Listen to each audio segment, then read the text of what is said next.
हाँ, डंके की चोट पे कह रहा हूं, सारे दान दक्षिणा रुपया सब दे देना।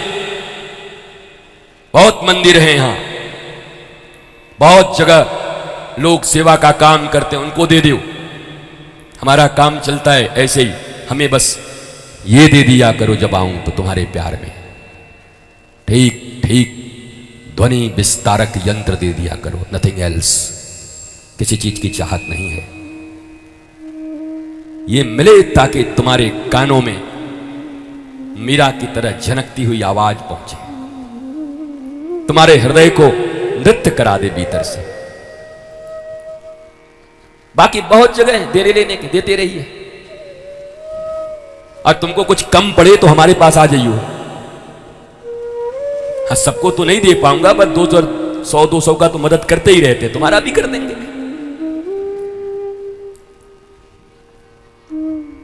इसलिए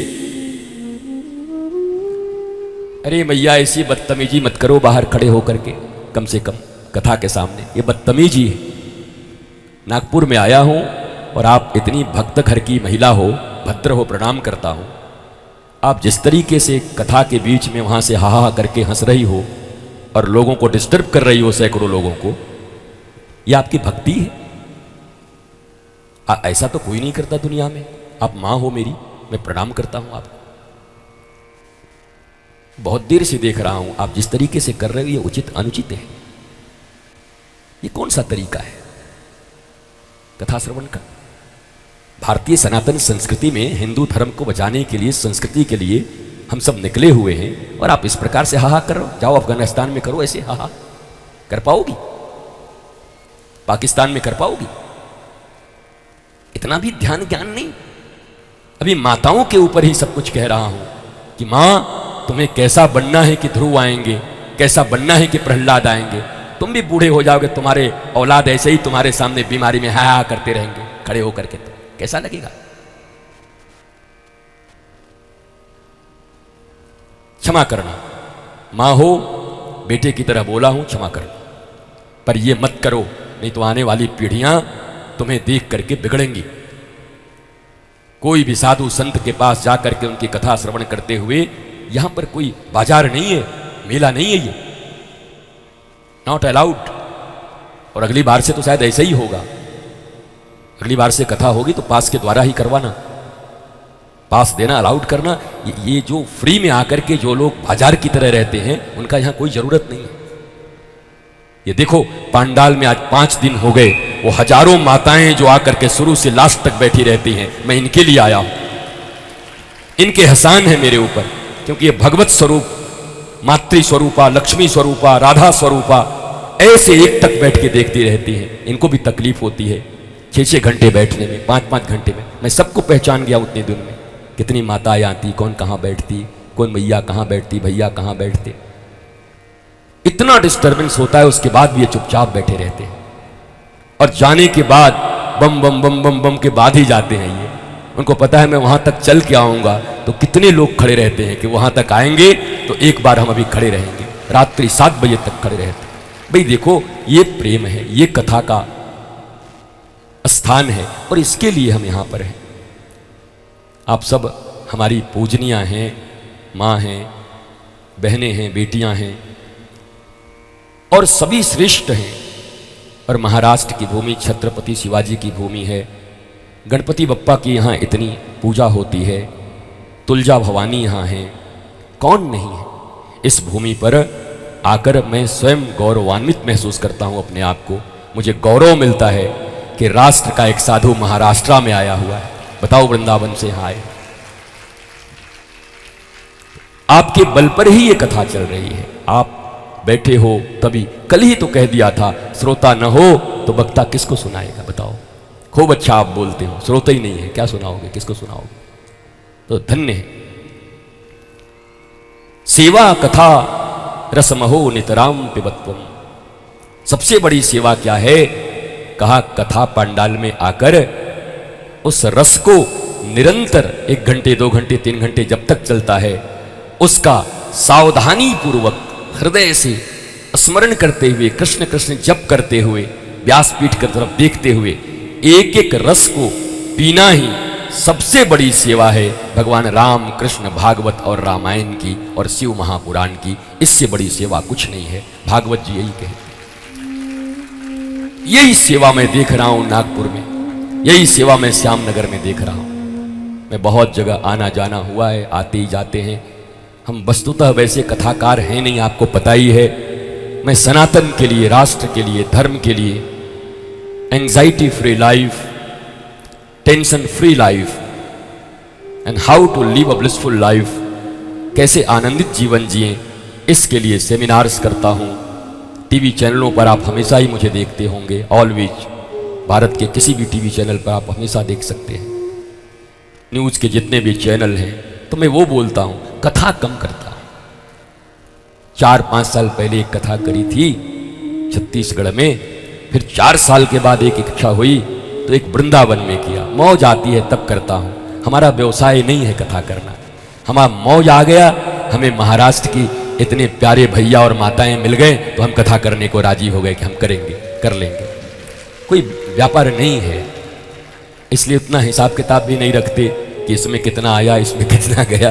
हालांकि करा तो आप बहुत मन से रहे, कैसे इतना दिल से, इतना प्यार से बर्मन जी ने हिम्मत किया ठाकुर जी की कथा के लिए।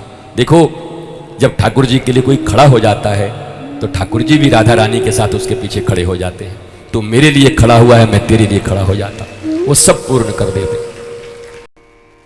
निस्वार्थ हो, काय बात के निस्वार्थ हो भैया? कृष्ण तो परम स्वार्थी हैं, गोपियां परम स्वार्थी हैं। तत्सुखे सुखित्वम, इसका मतलब क्या? गोपियां निस्वार्थ हैं। उन्हीं गोपियों के विषय में लिखा गया, कामाद गोप्या भयाद कंसो। और गोपियों के स्वार्थ कौन है? श्री कृष्ण ही गोपियों के स्वार्थ है, क्योंकि श्री कृष्ण विराट है, विशाल है, परमानंद है। छोटी छोटी चीजों में स्वार्थ बनाते हो, पर जो परमानंद विराट है, जहां तुम्हारा सुख चैन आनंद छिपा है, वहां स्वार्थ नहीं बनाते। हम दो हमारे दो में स्वार्थ बनाते हो। बिस्तर बढ़िया न मिले तो स्वार्थी हो जाते हो, एक टाइम भोजन न मिले बढ़िया तो स्वार्थी हो जाते हो, पीने को सिगरेट टाइम पर न मिले तो स्वार्थी हो जाते हो। और संत महात्मा गुरु और भगवान के पास बैठकर कहते हैं, मैं निस्वार्थ हूं। तुम्हारी भाषा बुरी है और शायद अहंकार ने तुम्हारे मति पर इतना प्रभाव डाल दिया है कि भगवत विशुद्ध ज्ञान तुम्हारे बस में नहीं है इस जन्म में। विशुद्ध भगवत ज्ञान केवल और केवल सूरदास की भाव से ही प्रकट हो सकते हैं। मौसम कौन कुटिल खल का, कुटिल भी मैं, खल भी मैं, कामी भी मैं। तो स्वार्थी तुम्हारा बाप, तुम स्वार्थी नहीं हुए। हमारा कोई स्वार्थ नहीं है, हम तो बस आ गए, सामाजिक आदमी हैं, सोशल वर्कर हैं, यहां पर सोशल वर्क करने के लिए। भैया अपना पहला अपना वर्क कर लो ठीक से, जन्म लिए हो अपना तो वर्क कर लो। 83,99,999 योनियों में कुत्ते, गधे, भेड़ी, मच्छर, बैक्टीरिया बनकर के तो मनुष्य बन के आए हो। अपना वर्क तो ठीक ठीक से कर लो। सोशल वर्क करने निकले हो, सोशल। भागवत की कथा में व्यवहारिकता भी मना है, ध्यान दो। भागवत के कथा में, अनुष्ठान में, राम की कथा में व्यवहार भी नहीं करना चाहिए। आई कब आए? वर्जित है। जो जब आए, जहां आए, व्यवस्थाएं बना दीजिए, आए, बैठे, सुने, जाए। तुम्हारे घर में जब तुम पार्टी देना, तुम्हारे घर में जब तुम देना, ड्रिंकिंग कराना या जो कराना, तब व्यवहार करना। ये भागवत व्यवहार का जगह नहीं है। धर्मं भजस्व सततं त्यज्य लोक धर्मान् सेवस्य साधु पुरुषान् जहि काम तृष्णाम् अन्यस्य दोष गुण चिंतन मासु मुक्तवा सेवा कथा रस महो नितराम पिबत्वम। यहां सबसे बड़ी सेवा क्या है? सेवा कथा रस महो नितराम पिबत्वम। भागवत सुनने आए हो और भागवत के महात्म के श्लोक के अर्थ को सुनना नहीं चाहते, मानना नहीं चाहते। धर्मं भजस्व सततम त्यज्य लोक धर्मान। ये लोक धर्म है। कौन आया, कौन गया, कहां बैठा, क्या क्या, व्यवस्थाएं बना दीजिए, आए जाएं बैठे जाएं, स्वागत है। मैंने तो श्रोता को भगवान का दर्जा दिया। श्रोता भगवान होते, ईश्वर होते, ठाकुर जी जैसे। भगवान की कथा भगवान के सिवा सुन भी कौन सकता है? किसमें इतनी शक्ति है? श्रीमद् भागवत की कथा को देने वाले भी नारायण, लिखने वाले भी व्यास नारायण भगवान, सुनाने वाले भी सुखदेव, वो भी राधा रानी के स्वरूपा हैं। बोलने वाला, लिखने वाला, कथा सुनाने वाला, और तो और छोड़ो, पहली कथा सुनने वाला भी भगवान। कौन? परीक्षित है। परीक्षित को भगवान कहिएगा? है भगवान। क्यों?